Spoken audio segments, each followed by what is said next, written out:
बिस्मिल्लाहिर्रहमानिर्रहीम। अस्सलाम वालेकुम नाज़रीन, तमाम तारीफ़ें अल्लाह ताला की पाक ज़ात के लिए जो इस जहान की खालिक मालिक और परवरदिगार है, और लाखों करोड़ों अरबों खरबों दरूद और सलाम अल्लाह ताला के आखिरी नबी हज़रत मोहम्मद मुस्तफ़ा सल्लल्लाहु ताला अलैहि वसल्लम पर और आप सल्लल्लाहु ताला अलैहि वसल्लम की आल पर।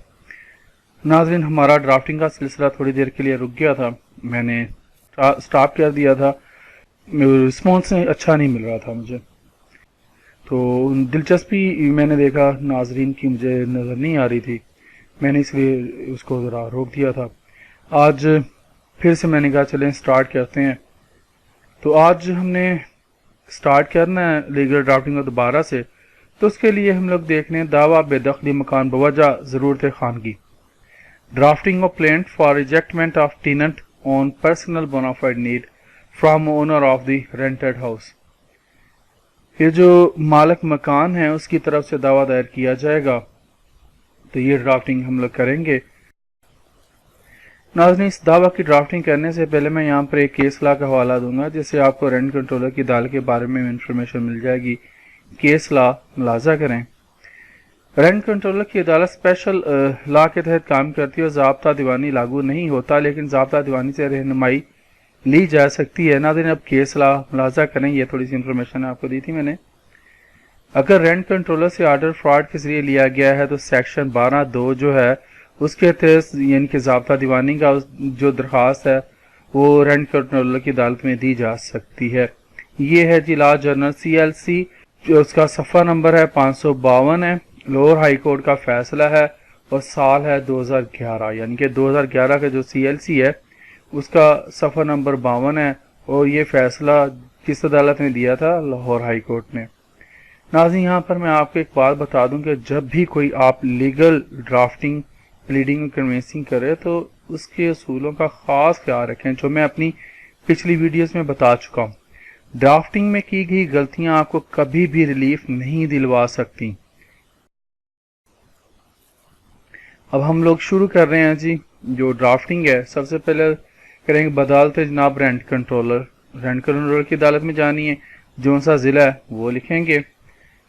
फिर उसके बाद मुद्दई का नाम आएगा, उसकी वल्दियत आएगी, उसकी कौम आएगी, उसकी रहायश आएगी, फिर वो ज़िला आएगा जहाँ का रहायशी है, और नीचे ये मुद्दई लिखा जाएगा। फिर उसके बाद वर्सेस आएगा, बनाम आएगा, जो मुद्दा लई है उसकी अब डिटेल आएगी, उसका नाम आएगा, उसके वालिद का नाम आएगा, उसकी कौम आएगी, वो कहाँ का रहायशी है, साकन कहाँ का है, फिर ज़िला आएगा, फिर नीचे मुद्दालई लिखा जाएगा। इसके बाद उन्वान आ जाएगा, जो हम लोग प्लेंट दे रहे हैं, जो दावा जो कर रहे हैं हम लोग, अर्जी दावा जो दायर किया जा रहा है अदालत में रेंट कंट्रोलर की, उसका हम लोग यहाँ पे सब्जेक्ट लिखेंगे। तो हमारी अर्जी दावा का जो सब्जेक्ट है दावा बराए बेदखली मकान बवजह ज़रूरत खानगी। तो जनाब आला स्टार्ट करेंगे ऐसे।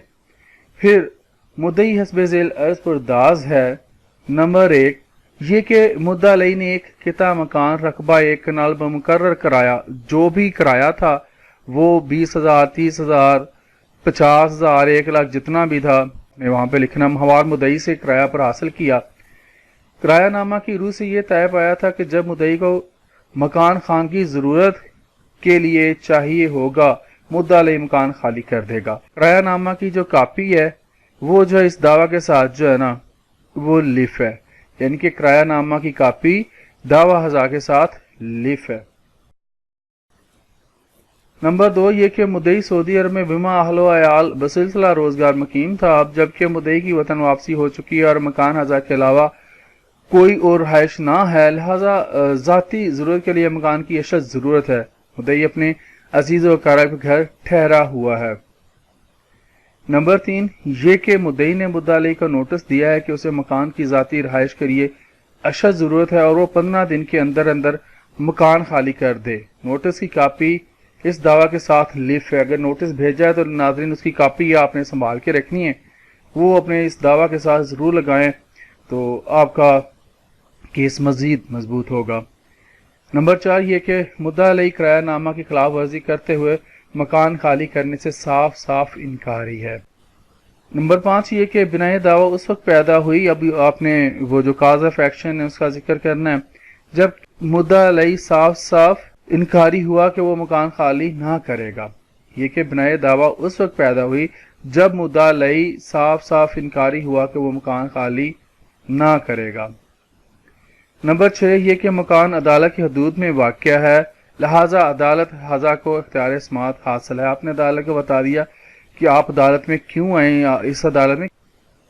نمبر 7 یہ کہ مقدمہ بغرض کورٹ فیس مبلغ جو بھی اس کی جائیداد ہے، میں نے کہا تھا کسی وقت مجھے فرصت ملی تو میں آپ کے ساتھ یہ جو ہے کورٹ فیس ایکٹ یہ بھی شیئر کروں گا، اور کورٹ میں ہر مقدمہ کی کتنی فیس بنتی ہے، کس طرح وہ کاؤنٹ کی جاتی ہے، آپ کے ساتھ شیئر کروں گا۔ یہاں پر جو بنتی ہو فیس آپ نے وہ لکھنی ہے، یا لہذا مدعی مستدعی ہے کہ ڈگری بے دخلی مکان پر خلاف مدعا علیہ ما خرچہ مقدمہ جاری فرمائی جائے اور دیگر داد رسی جو قرین انصاف ہو بخشی جائے۔